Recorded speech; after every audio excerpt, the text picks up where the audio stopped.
Happy Holy Ascension Thursday, everybody. I had originally intended to record myself playing this game, but unfortunately the sound came across as very jittery.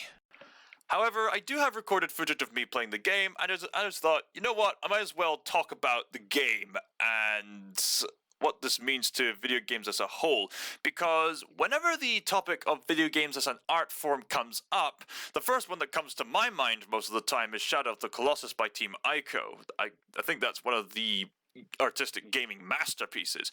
However, there is another game that usually comes to mind with the community when it comes to the topic of video games as an art form, and that is Journey by That Game Company. And yes, it's literally called That Game Company.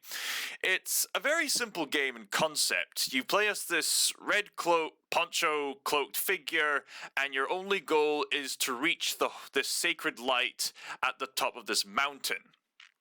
Your means of getting there, gameplay-wise, involve moving, singing musical notes to interact with the environment and potential companions around you, as well as having the ability to fly, and you can increase the length of your scarf by collecting these hidden white symbol things to increase your scarf's length, which can increase the amount of time you can fly.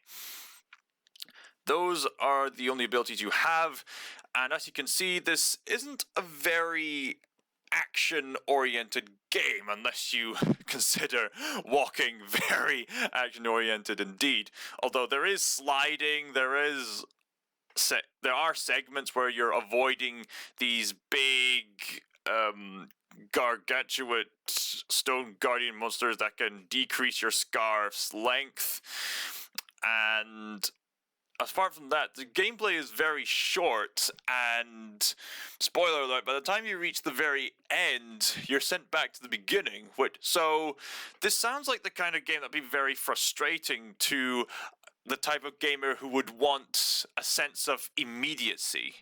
But that's not what this game is about. This game is about giving you an emotional experience. If I were to accurately describe this game, I would probably call it a video game pilgrimage.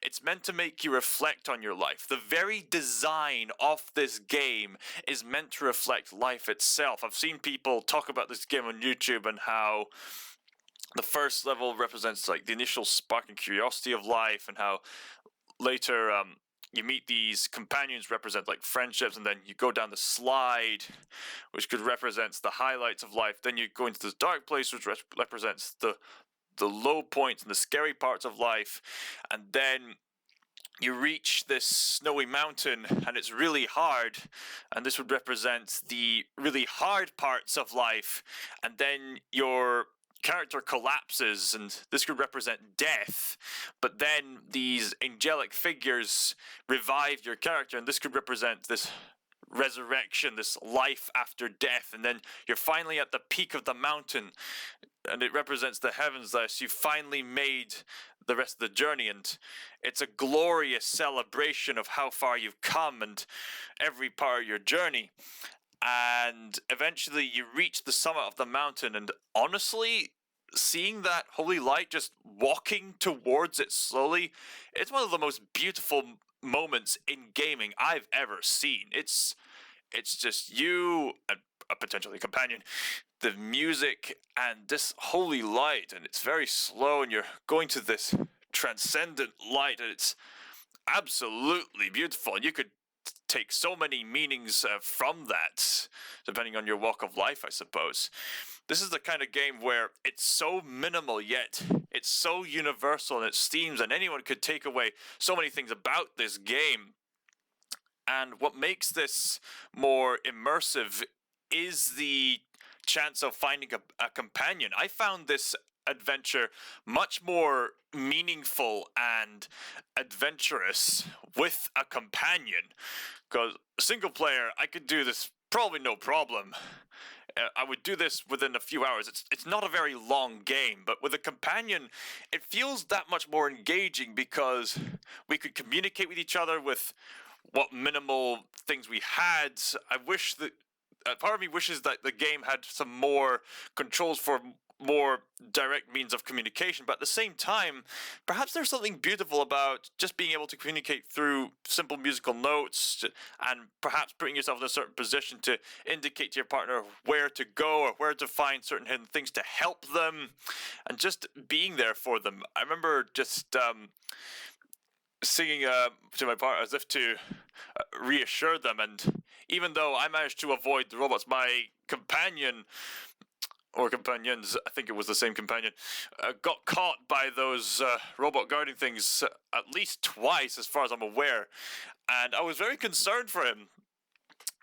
So I remember when the second time it happened, I kind of compromised my journey and just went back just to check if my mate was okay, and that was very precious. I wanted my friend to make the journey as much as I did. I wanted to complete the journey with the companion, so that really adds to the emotional experience. It's very clever how this game is designed with its online capacities.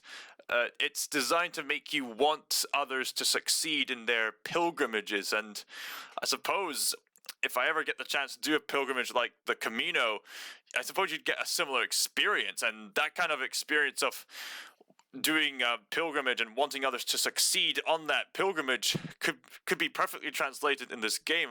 I mean, there's so many things you could take away from this experience, and I suppose you could speculate about the lore and the history that this game depicts to you.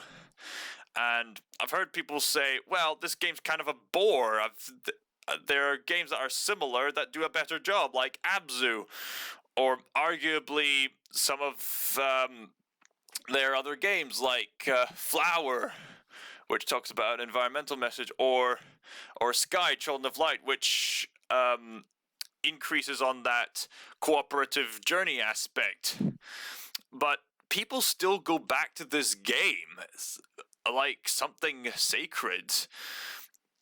Like, I've even seen like something on like Wikipedia comparing this to like a religious experience or something, just something that's transcendent. There's even an achievement called Transcendence where you collect all the glowy things and your cloak can turn white, just to show how far you've come with your own journey. So honestly, there's so many things I could say about this game, but I guess I'll just stop here because this game, it's a work of art, honestly, and I would recommend you check it out and play it for yourself if you ever get the chance to. Thank you so much for watching. ScotsThinker signing out.